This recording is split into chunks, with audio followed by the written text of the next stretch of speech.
New Colossus is the second installment of the reimagined next-gen Wolfenstein series. Hey guys, this is Brendan with the Leaderboard, and we're checking out 107 facts about Wolfenstein II, the New Colossus. Don't forget to subscribe and click the bell icon to become part of the notification squad.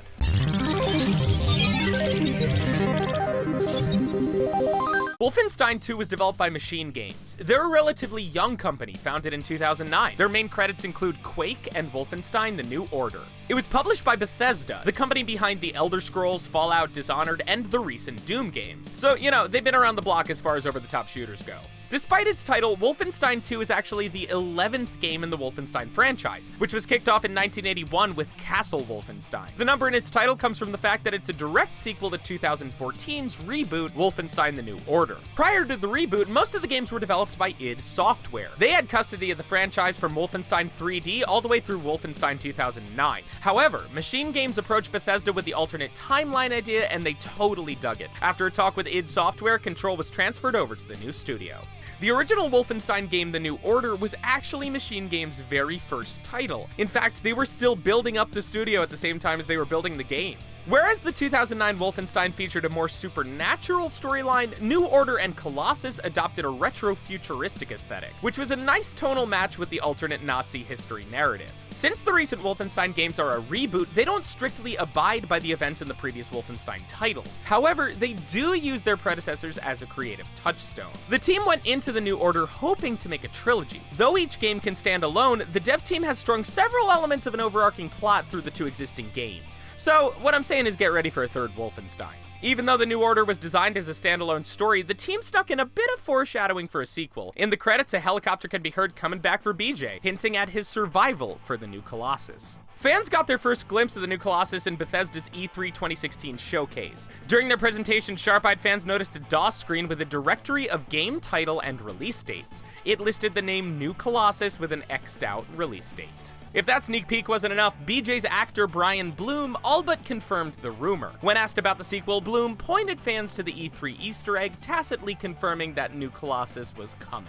The very first teaser for the game at E3 was in the style of an old serial a la Lassie, about a young girl and her giant robo-Nazi dog. At first, it wasn't clear that the ad was for a Wolfenstein title. You know, up until the reveal of the giant robo-Nazi dog. Kinda hard to split hairs there. This time around, the game is set in a Nazi-controlled America. The team was interested in the contrast between America's land of the free ethos with a stringent totalitarian regime. The game takes place in 1961. In real American history, this was the year of JFK's inauguration, and the year the Soviet Union sent a man into space. In New Colossus, Nazis run America, and they've managed to colonize Venus. Executive producer is his name really Jerk?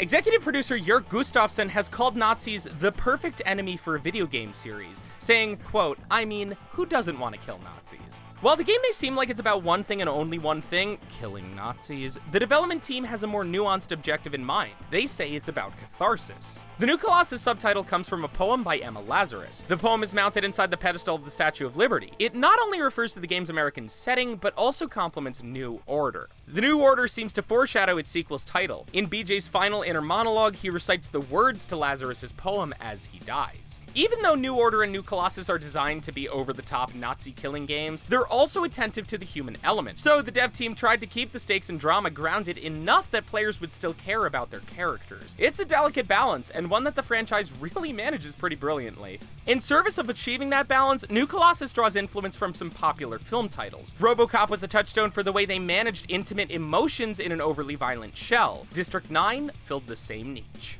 In terms of humor, the game took its cues from films like Guardians of the Galaxy and some of Quentin Tarantino's movies. Betcha they watched Inglourious Basterds more than a few times in development too. Batman was an influence as well. Frank Miller's graphic novel The Dark Knight Returns was a huge source of inspiration for the creative designer, in the way that it married brain-melting action sequences with satire and pathos. The game also drew inspiration from other games. As far as story gameplay cohesion, The Last of Us was the go-to. Fallout 4, another one of Bethesda's hits, also served as a reference point for the first-person gameplay.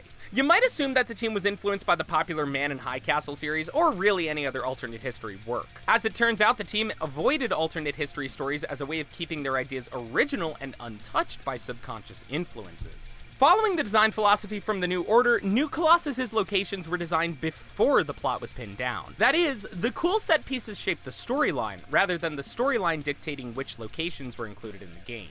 The team was drawn to classic mid-century America, old-fashioned diners and parades. You know, the bad old days. New Colossus was developed with id Software's game engine id Tech 6. The previous game used id Tech 5, and the difference between the two was so significant that it required a total rebuild from the ground up. The same software was used for the two most recent Doom games. Unlike almost every other modern shooter, New Colossus does not include a multiplayer option. The team thought it would dilute the single-player campaign, which was their main focus. They did not want to divide their attention on a half-baked competitive mode. Machine Games has separate teams for the narrative and for the gameplay itself. That way both aspects can be developed to their full potential, with each team pushing to make development decisions that make sense for their division. Other games often feel skewed towards story or towards gameplay, so this divide is how Wolfenstein delivers on both fronts. One of the most talked about gameplay elements is Blazkowicz's use of a wheelchair in the game's opening.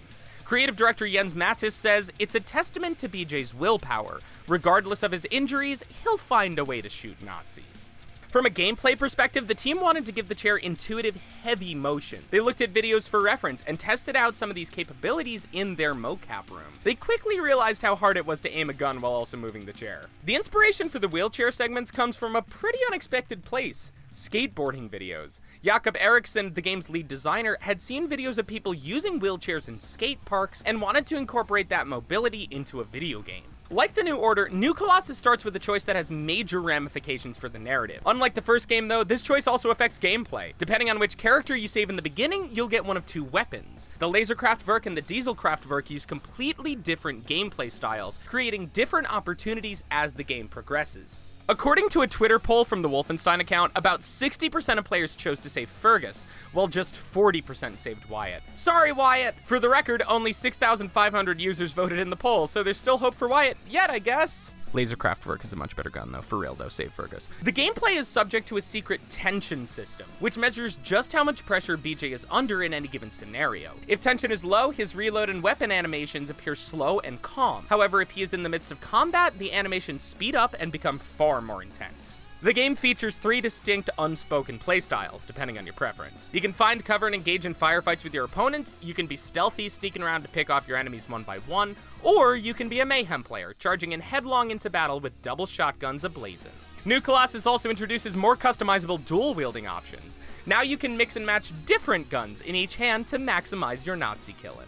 The creative director describes the shooting mechanics in this game as, quote, heavy metal. They wanted the new engine to feel gutsier, different, and better than the other first-person shooters out there. Plus, hey, what's more metal than blasting Nazis, am I right, guys? So, how do you develop such a badass shooting engine? By hiring a firearms expert, of course. The team is led by a competitive shooter, who offers a lot of valuable insight into the physics of gun control. This way, the team can make sure all the guns feel as heavy and grounded as they do in real life, while maintaining the gameplay dynamic. Despite adding weight to each gun, the dev team wanted to ensure that the weapons never felt too cumbersome, so they decided to convey weight through animations rather than practical use of the weapon. That way gameplay variables like reload time are unaffected, but the illusion of the weight remains intact. The enemies also have advanced natural-looking animations for when they're shot. You'll see blood or gore showing up on the Nazis depending on where you shoot them, and they'll be blown back correspondingly, as if killing Nazis wasn't already satisfying enough. While the new Colossus doesn't have a fully destructible environment, it does have a selectively destructible one. Pillars, doorways, and any areas where you or your enemies can take cover can be blown to bits. This has the dual benefit of adding a cinematic quality to the game while preventing camping.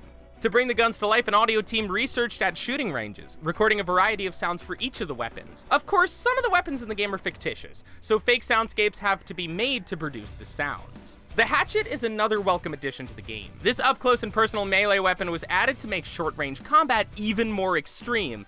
There are all sorts of fun amputations, trust me. As for the enemies, the team strived to make them bigger and scarier than the previous game, and they wanted to make them even more fun to kill. Basically, everything you could want in a good enemy. According to the dev team, there are no more, quote, cannon fodder enemies in the new Colossus. Every single enemy from the pawns to the alphas is designed to challenge you. This marks an escalation in difficulty from the New Order. Commanders were trouble in the New Order, but they're double the trouble in the new Colossus. Whereas they used to be able to call in just 1 or 2 rounds of reinforcements, now they can call in several. That makes it especially important for you to eliminate them as quickly as you can. Another reason to take down the commanders? Enigma codes. Every commander is carrying some piece of information important that you can retrieve by killing them. There are around 1,000 total kills possible in this game, at least according to the creative director. That number multiplies if you factor in non-BJ kills.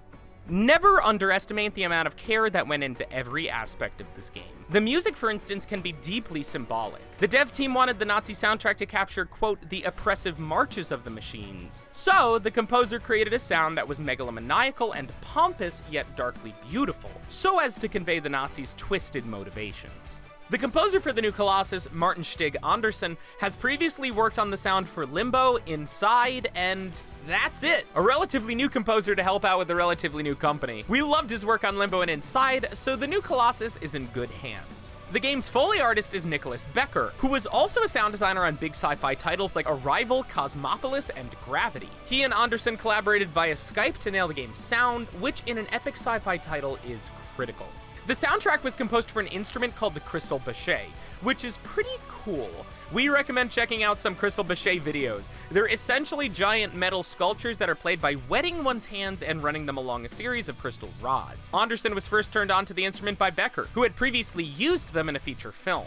A couple of the tracks used for Venus were composed using mostly Bachets. The track Venus, for instance, is entirely distorted Bachet. The track Lontano is about 90% Bachet, with some mashed up strings and crackling distortion, as an homage to the lightning storms in the planet's atmosphere. The characters are a big part of Wolfenstein, and the dev team has a simple formula to make them memorable. First, they avoid starting characters' names with the same letter or sound to differentiate them, and they try and stick with two-syllable names to keep for a natural flow of speech. The characters in this game come to life using motion capture. In practice, it's almost like the development team is shooting a real movie with a real cast. Over 100 actors were hired for all the different parts. It's not just a B-movie either. There is a lengthy casting process involved. The team spent months casting before they found their leads. The dev team didn't want players to feel like they were a stand-in for BJ. Instead, they wanted players to feel like they were BJ. One way they accomplished that was by delving further into BJ's psyche in this game, to show players how he ticks. Another way they depict this is more physical. Players are actually in BJ's body. While many FPS games don't have real models for their player characters, New Colossus has a full-scale BJ model, and players can see his feet if they look down. BJ's birthday is August 15th. His Who's Who bio says he's 49, meaning he was born in 1912. So he shares a birthday with TV personality and chef Julia Childs. BJ's physicality comes from more than just good acting. Bloom is actually a martial artist, skilled in Bojuka. For those who don't know, Bojuka was created in the 90s and pulls techniques from boxing, jiu-jitsu, and karate. Bloom's Bojuka skills helped him project deliberate, strong movements in his mocapping. It also makes fight scenes especially rewarding for him. Bloom's favorite part of the experience wasn't a crazy action scene, but the camaraderie he developed with the other actors. It was genuine and lended itself to their performances. Of all of BJ's quotable moments, Bloom's favorite is the phrase, "shootin', stabbin', and stranglin' Nazis." He says it's BJ's go-to description, and he appreciates how it shows the character's binary way of thinking about Nazism. There were some times that the mocapping got in the way of the acting. The actors had to perform Anya and BJ's sex scene despite wearing skin-tight, goofy-looking bodysuits that forced them to stand a few feet apart. Several of the new characters, including Grace, Horton, Sigrun, and Sofia, are perfect likenesses of their mocap actors. Deborah Wilson, Christopher Heyerdahl, Alyssa Preston, and Michelle Forbes could all be cast in a Wolfenstein II movie, and you'd never know the difference. Caroline Becker hails from the 2009 Wolfenstein game developed by id Software. She is one of the few imports from that particular release. The writing team knew that Frau Engel would be the main antagonist from the get-go. When the team wrote her in the New Order, they loved her character so much that they knew they had to bring her back in the second installment. So they used the original appearance as an introduction that they were going to expand upon in Colossus. It ain't easy being evil, just ask Nina Franacek, who plays Frau Engel. To make a connection to her character, she researched concentration camp guards, but she couldn't understand how anyone could commit such atrocities. Later, she had a breakthrough, realizing that being evil is all about basking in the rush that comes with the control. Ironically, Franacek has some German Jewish ancestry in her family from Poland, some of whom were actually in concentration camps. She spoke to some of them in preparation for her role as Frau Engel. Players do have the option of killing Hitler in the audition scene. When he's on the ground, BJ can break his neck with a firm kick to the head. Unfortunately, it guarantees immediate death at the hands of the nearby guards, so it's really more for your satisfaction than BJ's. The Hitler scene was heavily censored in the German release. His mustache was taken off, all the swastikas in the room were replaced with a fake logo, and the characters call him Chancellor instead of Führer. So he's still pretty Hitler-esque, but you know. Hitler was voiced by Norbert Weiser, who has an unfortunate history of playing Nazis. He appears in Schindler's List as SS Kommandant Albert Hujar, who oversaw a concentration camp. James Horan, who plays the host of German or Else, recently played another video game character, Skullface in Metal Gear Solid 5. Serendipitously, both characters advocate for the abolition of the English language. The mocap for the game was shot in 40 days, not including planning and rehearsals. When all was said and done, about 40 hours of performance footage was recorded. All that for about 3 hours of cinematics. At the wrap party for the New Order, the creative director went to each actor and asked if they had any requests for their character direction in the new Colossus. AJ Troth, who plays Wyatt, asked for his character to have a drug problem, for some reason, so they gave it to him. If you need a little downtime from slaughtering Nazis, you can always stop by and feed the pig. That's not a figure of speech. You can actually feed the pig on Ava's hammer by finding potatoes and bringing them to her. There's no reward other than a happy, healthy pig. There's an amazing Easter egg in the game for Wolfenstein 3D fans. It's Wolfenstein 3D. In Club Kreisau, you can find an arcade machine on which you can play a game called Wolfstone 3D. The game is a redux of the original game, except that this time you play as the Nazi. The rat that's the size of the dog in the ammo room is likely a reference to Wolfenstein 3D. In that game, there are actually mutant rats that are pretty much the size of dogs. On Venus, you can hear a soldier saying that he imagined Venus with more trees. He says that he read about in a book by the guy who wrote the Jungle Boy stories called Pirate Something. This is a reference to, drumroll please, Pirates of Venus by Edgar Rice Burroughs. He is not referring to Rudyard Kipling, who wrote the Jungle Book. Fans have long speculated that Doom and Wolfenstein share a universe, and New Colossus only adds more fuel to that fire. On Venus, there's a collection titled the Ubergewehr Testing Protocol, and it details the use of an extra-dimensional microportal as an energy source. This could be a reference to Doom's Argent Energy, an extra-dimensional power source from Hell. There are loads of collectibles in Wolfenstein II. Among them are the star cards. The art on the cards is based on members of the dev team. I recommend you spend a little time eavesdropping on the Resistance soldiers aboard the U-boat. You'll end up overhearing some interesting conversations between them. Once you've completed the game, a new difficulty is unlocked, Mein Leben. To play it, you have to start up a new game, and to beat it, you need to get through the entire campaign in one sitting without dying. There are a total of 50 achievements in this game, 12 of which are secret. During development, Machine Games didn't intend for the new Colossus to be a political commentary. However, with the events in Charlottesville and the rise of neo-Nazism and the alt-right movement, the game's premise started to feel eerily prescient. This coincidence caused an outcry against the game from members of the alt-right community. Machine Games did not mind, though, and steered right into the skid. The team had zero issues reminding people that Nazis are evil, and that their game is specifically about destroying them. They even used the concept in their marketing campaign with taglines like "Make America Nazi-Free Again" and "Not My America." The game also clapped back at Mother Jones, a progressive liberal magazine that once ran an article on white supremacist Richard Spencer that referred to him as dapper. The game has its own version of the article with the nearly identical title, "Meet the Dapper Young KKK Leader with a Message of Hope." As if the game wasn't already political enough, it was used in an actual political campaign. Gamer Brianna Wu, who was running for Congress in 2017, live-streamed her playthrough of the game as a fundraising activity.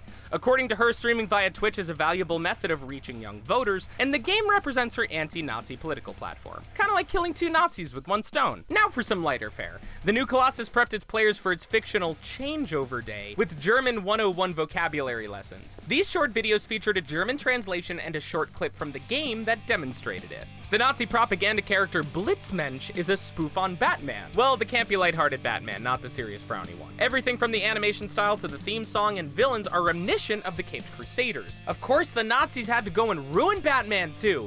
Typical! Continuing the trend of Nazis messing with American pop culture, the Trust in Brother show is an obvious parody of Leave It to Beaver. The bedroom is even identical to Beaver's. Hey, this isn't the cheesy sitcom I know and have definitely watched.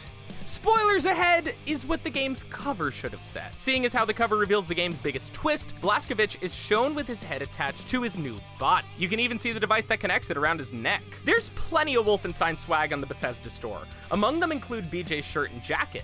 Cosplayers, take note. The collector's edition of the game is decked out with a steel case and a poster. It also includes a Terror Billy action figure. He comes with just as many guns as the real BJ Blazkowicz, so you can customize him to maximize your toy Nazi kills as well. A version of the game is slated for release on the Nintendo Switch, a surprising choice considering Nintendo's family-friendly slate of games. Not many Nintendo titles feature over-the-top brutal Nazi killing.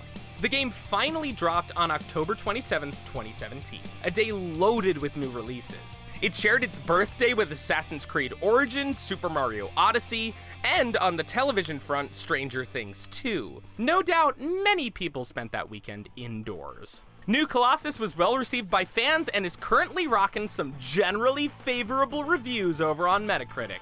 Take that, fascism! Despite the recent reviews, sales for the game haven't matched those of the earlier installment. In fact, they're currently about half of what the New Order sold. Hopefully we can all rally the troops and get that third installment out there. Wolfenstein II's collection of laurels currently includes the Game Critics Award for Best Action Game, as well as over 100 various awards from its announcement at E3. For the first week and a half of the game's release, there was a locked vault aboard the U-boat with a timer counting down. When the timer finally hit 0, it revealed an update with an arcade mode with combat simulations that players could compete for a position on a leaderboard. So a kinda sorta multiplayer after all. The season pass for DLC was announced several months before the game was actually released. It consists of 3 brand new war stories. The titles include The Adventures of Gunslinger Joe, The Diaries of Agent Silent Death, and The Amazing Deeds of Captain Wilkins. One DLC story titled Episode 0 is free to anybody who pre-ordered the game. The expansion stars a completely different cast of characters, who of course have also found themselves in a heated battle against Nazi forces.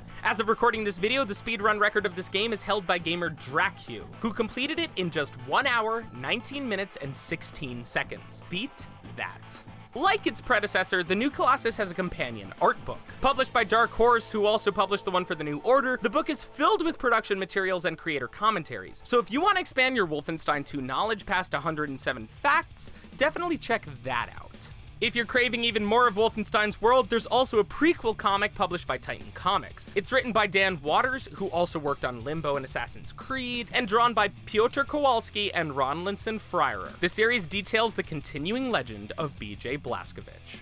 There you have it! Once again, I'm Brendan, and thanks for watching 107 Facts about Wolfenstein II, The New Colossus. Are you pumped for the new installment of the Wolfenstein series? Did we miss anything? Comment below and let us know. Don't forget to click the bell icon to become part of the notification squad, and if you like getting more from your games, subscribe to the Leaderboard, your home for video game fact.